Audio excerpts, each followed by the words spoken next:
자, 4단원 대표 문제 1번 문제 들어갑니다. 날씨가 너무너무 덥죠, 오늘. 네, 서울 가장 더운 날이라고 얘기를 하는데 더위에 이미 다 지쳤겠지만 지치지 말고 공부 열심히 하도록 합시다. 제가 해드릴 수 있는 말이 이런 말밖에 없어서 정말 너무너무 죄송합니다. 자, 저희 1번 문제 들어가도록 할게요. 자, 표는 각국의 GDP하고 GNP의 변동을 나타낸다라고 얘기를 하고 있어요. GDP하고 GNP 둘 다 생산 측면의 국민 소득을 측정하는 지표인데요. 아시는 것처럼 GNP는 내셔널, 국적을 개념으로 보는 그런 지표이기 때문에 얘 같은 경우에는 우리나라 국민이 생산을 한 거라면 다 들어간다라고 생각을 해주시면 되고요. 자, 그다음 GDP죠. 도메스틱 개념으로 봐야 되고요. 국내에서 생산된 게 다 들어가는 거기 때문에 국내에서 생산한 것 이렇게 측정할 수 있는 지표라는 것을 확인해 주시면 됩니다. 2009년에는 GDP하고 GNP의 크기가 똑같았는데요. 2010년부터 지금 크기가 달라지고 있죠. 그래서 GDP가 좀 더 커지는 걸 보니까요. 아마 이런 요인의 변화가 무언가 이 나라에 생기지 않았을까라는 생각이 드는데요. 자, 일단 1번부터 가볼게요. 여러분들이 조심하셔야 되는 게 물가의 상승률을 구하기 위해선 반드시 물가지수가 있어야 되는데요. 물가지수는요. 실제 지표하고 명목 지표 두 가지가 있어야지만 구할 수가 있어요.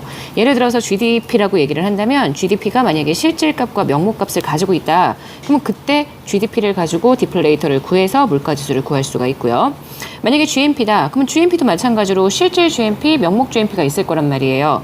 그 두 가지의 지표가 나와 있으면 그걸 가지고 GNP 디플레이터를 구할 수가 있겠죠. 중요한 건 지금 여기 나와 있는 GDP, GNP만 가지고는요. 물가 지수를 확인할 수가 없기 때문에 당연히 물가 상승률도 구할 수가 없다라고 보셔야 합니다.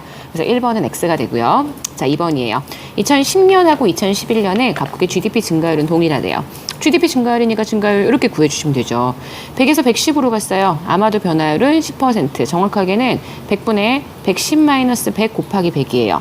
근데 110에서 120으로 갔잖아요. 그럼 110분의 120-110 곱하기 100. 자, 그래서요. 정확하게 계산이 안 되겠지만 9점 몇 % 이렇게 될 것 같은데요. 중요한 건 100에서 10이 변하는 것과 110에서 10이 변하는 변화율은 다르다라는 것 아실 수 있기 때문에 동일하지 않다라고 보셔야 합니다. 3번이에요. 2009년부터 2011년까지 GNP의 크기가 변화가 없었던 건 맞아요. 근데 아시는 것처럼 GNP는 두 개로 나타나게 되거든요. 일단은 자국민의 국내 소득이 있을 거고요. 그죠? 그 다음 자국민의 해외 소득. 이 자국민의 해외 소득을 우리가 다른 말로 뭐라고 하는 거냐면 해외 수취 요소 소득이라고 볼 수가 있는데 문제는 지금 이 크기의 변화가 없다라고 해서 반드시 얘가 변하지 않았다라고는 단정 지을 수 없죠. 무슨 말이냐면 여기의 크기의 변화와 여기 크기 변화 두 가지가 다 고려될 수 있는 변수이기 때문에 이 부분의 해외 수치 요소 소득이 전혀 변화가 없었다라고 얘기하는 건 사실 문제의 자료로는 100% 확인할 수 없는 부분이 되겠죠. 3번엔 그래서 알 수 없다. X가 되는 거고요. 4번이에요. 외국 기업이 각국의 생산 공장을 신설했어요. 이거는 해외 지급하게 되는 소득이 되고요. 결국 우리나라에 있는 외국인의 소득이기 때문에 GDP에만 합산되는 부분일 거예요. 만약에 이런 부분이 나타나게 됐다. 그러면 2011년에 지금 GDP 영역이 커진 것의 요인이 될 수 있다라고 보실 수 있겠죠. 그래서 1번의 정답은 4번 되는 것도 확인하실 수 있고요. 저희 1번에 대한 해설은 여기까지 진행하도록 할게요.